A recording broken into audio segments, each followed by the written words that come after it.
किसी भी अष्टमी तिथि को 12 महीने में शुक्ल पक्ष कृष्ण पक्ष की अष्टमी तिथि पड़ती है।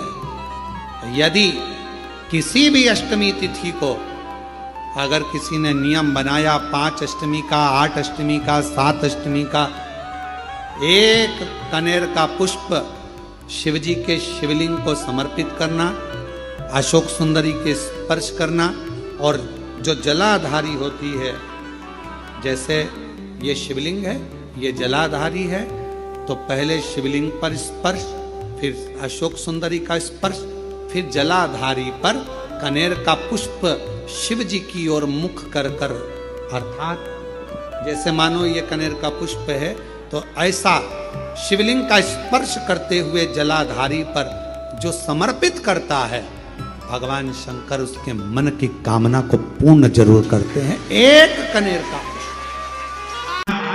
सौभाग्य सूचक वस्तुओं का जो दान करता है वो जीवन में कभी विधवा नहीं होता। महाराज वो 8 वस्तुएं बताई हैं।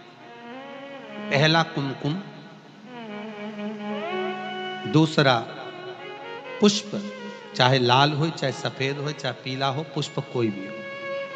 तीसरे नंबर पर है चंदन, चौथे नंबर पर है तांबुल बीड़ा, 5वें नंबर पर है काजल, 6ठे नंबर पर है ईख, क्या बोलते हैं यहां पर ईख को, क्या बोलते हैं, गन्ना, ईख। 7वें नंबर पर है लौंग, खाने वाली जो लौंग होती है, लौंग। और 7वें नंबर पर है, 8वें नंबर पर है जीरा, जीरा ये भी सौभाग्य सूचक है। कहते हैं चैत्र महीने की तृतीया तिथि को बिना नमक का भोजन कर कर, सुबह बिना नमक का भोजन करें, एक समय फलाहार करें बिना नमक का, और तुलादान के बराबर एक पलड़े में अपन बैठकर 8 वस्तुएं तुला की रख कर जो दान दे देता है, वो नारी कभी विधवा होकर नहीं जाती, 7 जन्म तक अखंड सौभाग्यवती रहती है। कि जिंदगी में कभी जीवन में अगर ऐसा लगे कि बहुत दुख है, बहुत तकलीफ है, बहुत कष्ट है, एक बेलपत्र अपने हाथ में रखो,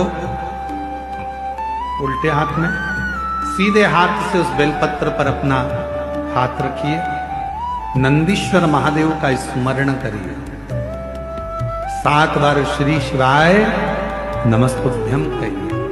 फिर उस बेलपत्र को सीधे हाथ में रहकर, जो नंदी शिवजी के मंदिर में है, दोनों सींग है, उस सींग के ठीक पीछे नंदी का उभरा हुआ भाग है, उस भाग पर नंदीश्वर शिवलिंग का स्मरण कर कर बेलपत्र को चढ़ा दो। इस कंडी का भाग पूंछ की ओर होना चाहिए, पत्ते का भाग मुख की ओर हो, और उस बेलपत्र को बाबा के चढ़ाकर कितना भी दुख हो जिंदगी में, कितना भी कष्ट हो, नंदीश्वर महादेव का जब स्मरण आप करने लगते हो तो धीरे धीरे वो दुख कटना प्रारंभ हो जाता है।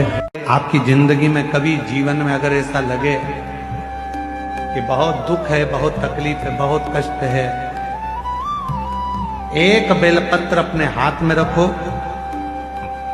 उल्टे हाथ में, सीधे हाथ से उस बेलपत्र पर अपना हाथ रखिए, नंदीश्वर महादेव का स्मरण करिए, 7 बार श्री शिवाय नमस्तुभ्यम कहिए। फिर उस बेलपत्र को सीधे हाथ में रहकर, जो नंदी शिवजी के मंदिर में है, दोनों सींग है, उस सींग के ठीक पीछे नंदी का उभरा हुआ भाग है, उस भाग पर नंदीश्वर शिवलिंग का स्मरण कर कर बेलपत्र को चढ़ा दो। इस कंडी का भाग पूंछ की ओर होना चाहिए, पत्ते का भाग मुख की ओर हो, और उस बेलपत्र को बाबा के चढ़ाकर कितना भी दुख हो जिंदगी में, कितना भी कष्ट हो, नंदीश्वर महादेव का जब स्मरण आप करने लगते हो तो धीरे धीरे वो दुख कटना प्रारंभ हो। मान लो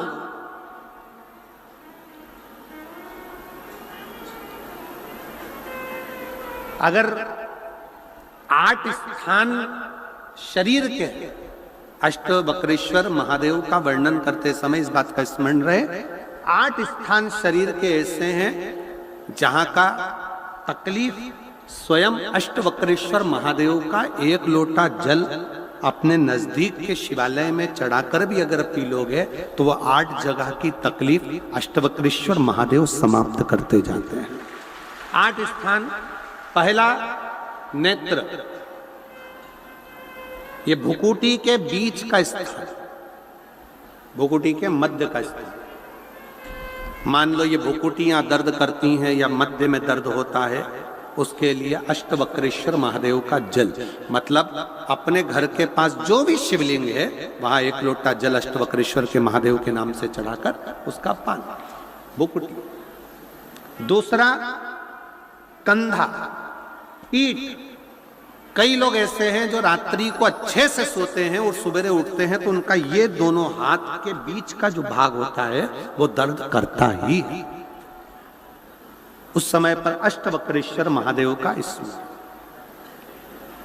अष्टवक्रेश्वर महादेव का जल, उसका पान।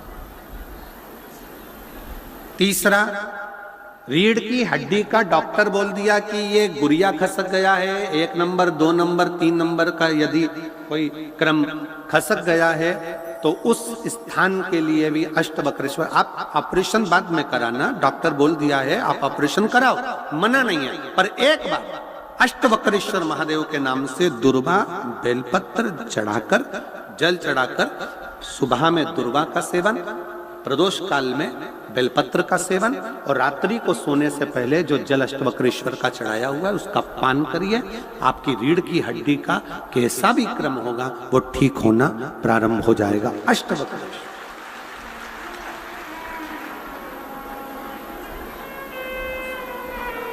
अष्टवक्रेश्वर। चौथा स्थान बताया, अगर चेस्ट में कोई तकलीफ आती है, चेस्ट में गांठ हो जाए या चेस्ट में कोई प्रॉब्लम खड़ी हो जाए तो उसके लिए भी अष्टवक्रेश्वर महादेव का स्मरण किया जाता है। 2 छोटे छोटे पात्र में जल लिया जाता है, दोनों पात्र का जल एक साथ शिव पर छोड़ा जाता है। चेस्ट के लिए दोनों पात्र का जल छोड़ा जाता है और उस जल का पान नंदी के पास बैठकर किया जाता है अष्टवक्रेश्वर नाम से। अष्टवक्रेश्वर। फिर क्रम आया, अगला जो वर्णन आया है, डॉक्टर बोले घुटना बदलना है, घुटने का गैप आ गया है, ग्रीस खत्म हो गया है, दर्द हो रहा है, उसके लिए भी अष्टवक्रेश्वर महादेव का स्मरण करें। घृत का लेपन अष्टवक्रेश्वर महादेव के नाम से शिवजी पर उस घृत को लेकर आना है। उसी घृत को रात्रि को सोने से पहले थोड़ा सा मुख में चाट कर अष्टवक्रेश्वर महादेव के नाम से फिर अष्टवक्रेश्वर। फिर अगला भाग आया अष्टवक्रेश्वर के अंतर्गत, यदि इस गले से जुड़ा हुआ कोई रोग उत्पन्न होता है तो भी अष्टवक्रेश्वर का ही स्मरण किया जाए, जल का पान अष्टवक्रेश्वर। और 8वें स्थान के रूप में जो पिड़ली के घुटने से नीचे के जो भाग होते हैं उसके लिए अष्टवक्रेश्वर महादेव पर 7 दुर्वा, 7 बेलपत्र और 7 अक्षत शिव को समर्पित कर कर दुर्वा बेलपत्र का पान 7 दिन तक लगातार उसी भाव में अष्टवक्रेश्वर महादेव का नाम लेकर किया जाए। अष्टवक्रेश्वर।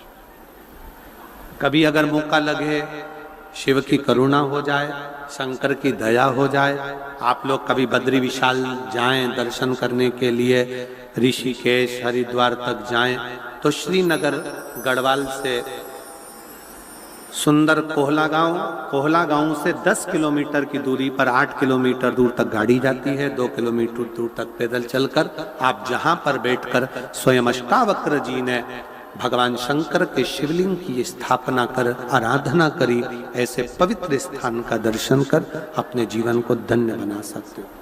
बोल अष्टावक्रेश्वर महादेव की। 3 महादेव के नाम का स्मरण अच्छे से रखिएगा।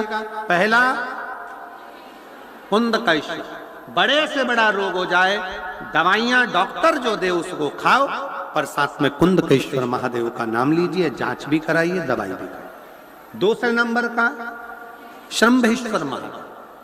श्रंभेश्वर महादेव भगवान नरसिंह को जब क्रोध आया था, भगवान विष्णु ने नरसिंह अवतार लिया था, और नरसिंह भगवान को जब क्रोध आया था, शिव जी ने सरम्ब पक्षी का रूप धरकर नरसिंह भगवान को अपने पंजे में उठाकर अलकनंदा नदी में ले जाकर डाला था। इसलिए आज भी जब हम बद्रीनाथ जाते हैं, राइट में पुल पे से जाते समय जो ताप्ती कुंड है जिसमें से पानी गर्म निकलता है, उसके ठीक नीचे एक शिला का दर्शन करते हैं। वो शिला नरसिंह शिला कहलाती है और श्रंबेश्वर महादेव का स्मरण किया जाता है। श्रंबेश्वर महादेव क्रोध की संयमितता रखता है, चिड़चिड़ेपन को समाप्त करता है श्रंबेश्वर महादेव। और तीसरे नंबर पर है, जम के बोलो, अष्टवक्रेश्वर महादेव। अष्टवक्रेश्वर शिव जी के इन 3 स्वरूपों का वर्णन बड़ा सुंदर भाव से किया। उपासना कर रही है, भगवान शंकर का चरित्र कर रहा है। इसीलिए शिव तत्व कहता है भोजन भजन व्यापार और मिलन, 4 चीजें हैं। आप भी बोलिएगा साथ में, भोजन भजन व्यापार और मिलन। ये 4 हमेशा प्रसन्नता में करना चाहिए, चेहरे पर स्माइल होना चाहिए। भोजन करते समय अपने चेहरे पर मुस्कुराहट रखिए, क्रोध नहीं, गुस्सा नहीं, चिड़चिड़ नहीं, अपशब्द नहीं। भोजन करते समय अपने मन को इतना पवित्र रखो कि चेहरे पर प्रसन्नता रहे। आधे से ज्यादा लोग जब भी भोजन करने बैठते हैं, सास के सामने थाली गई, सास का मुंह भगोना हो गया। बेटे के सामने भोजन गया, उसका मुंह फूल गया। ससुर खाने बैठा, उसका मुंह फूल गया।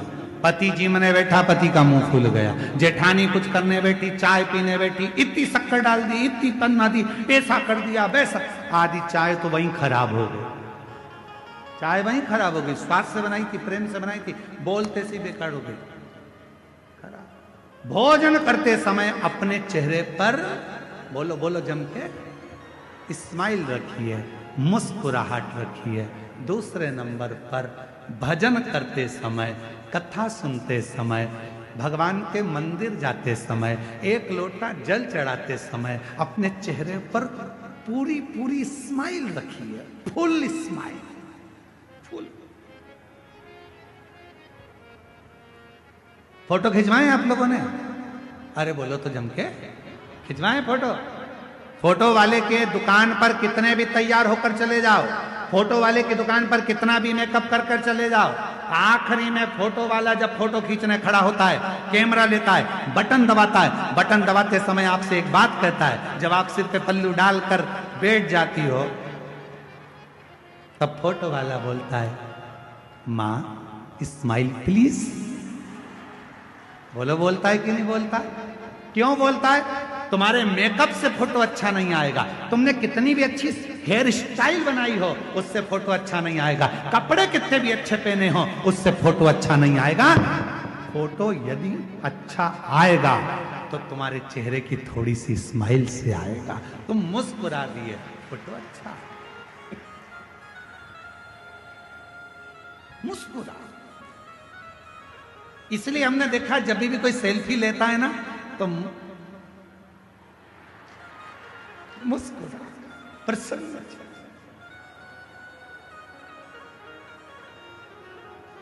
एक बार कानपुर में कथा करने गए थे, तो वहां एक बूढ़ी माता जी डंडा टेक कर, उनका फोटो वीडियो भी बहुत चला है, और अगर नहीं भी चला होगा तो हम आपको कभी भेज देंगे वो बूढ़ी माता जी का। वो बहुत बूढ़ी सी, सफेद बाल, हाथ में डंडा और कांपता हुआ शरीर, और वो हमारा हाथ पकड़कर बोली, एक सेल्फी लेना है वो वीडियो तुम्हारे पास में? आज ग्रुप में डाल दीजिए सबके। एक बूढ़ी माँ, वो डंडा हाथ में और हमारा हाथ पकड़कर एक सेल्फी लेना। अब मुंह में दांत नहीं, शरीर में आंत नहीं, हाथ धूज रहे।